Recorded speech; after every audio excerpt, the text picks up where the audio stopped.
Angel Reese was older, I would have gotten on her about what she just said. Because I would have been like, how naive can you? The WNBA is abuzz with Angel Reese's audacious claim to surpass Caitlin Clark, a celebrated icon in the sport. Reese, often noted for her animated presence, injury controversies, and vocal opinions on salary disparities, has ignited widespread skepticism. Critics are questioning the feasibility of her ambition, especially given Clark's consistent dominance and history-making performances on the court.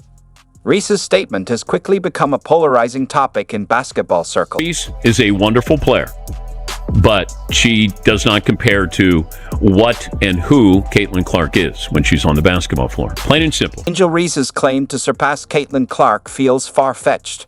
While Clark dominates the court with skill and poise, rewriting basketball history each season, Reese often makes headlines for controversy rather than performance. Her bold statements about taking over the WNBA have sparked skepticism, with many suggesting she focus on her game and attitude first. Training with David Alexander, LeBron James' trainer, might boost Reese's physical game, but it won't bridge the gap in skill. As Reese works on movement, Clark refines the essentials: shooting, playmaking, and consistently excelling.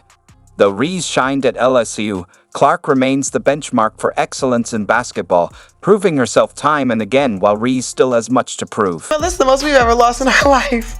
I only lost 7 games in my last 2 years at LSU. So, it's been hard for me, but adjusting and just kind of have that mindset of just moving on has been something I try to give myself. 2023 NCAA championship was memorable for both basketball brilliance and controversy. Angel Reese's "You Can't See Me" taunt at Caitlin Clark briefly grabbed attention, but underscored the difference between the two players. Clark stayed composed, dominating the court with unmatched skill and outscoring everyone, cementing her status as a generational talent. Reese's gesture, while provocative, was a fleeting distraction compared to Clark's lasting legacy. One made history through excellence. The other sought attention in the moment. Ask you about Rookie of the Year. Yeah. What is your stance on that? So my whole thing was when I got drafted, number 7. So I'm cool. The pressure is not even on me because I'm drafted 7, so the pressure shouldn't be up there. So I'm all right, cool. I can just hoop. So I don't know when it started to just break out where I was just in Rookie of the Year conversations. I'm all right, cool. It's because you started killing it. Well, In terms of stats, Angel Reese's WNBA debut fell short of expectations. Caitlin Clark, however, immediately made an impact, averaging 19.2 points per game and dishing out assists like a seasoned pro. In contrast, Reese posted 13.6 points per game, nearly 6 fewer than Clark, and struggled with shooting consistency. Clark didn't just excel individually. She led all rookies with 8.4 assists per game, showcasing her transformative potential.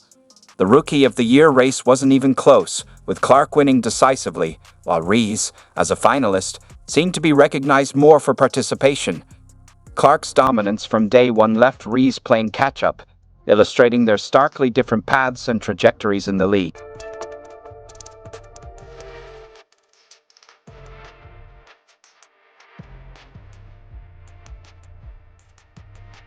Angel Reese's off-court life has become a spectacle, particularly with her signature shoe deal with Reebok.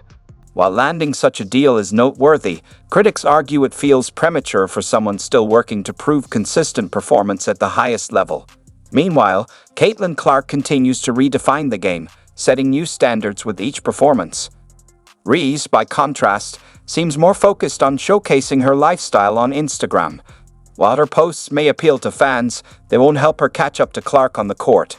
If Reese wants to compete with a player of Clark's caliber, she'd be better off prioritizing her game over social media fame. Really just the fans, her fans, the Iowa fans, now the Indiana fans that are they ride for her. And I respect that respectfully, but sometimes it's very disrespectful. I think there's a lot of racism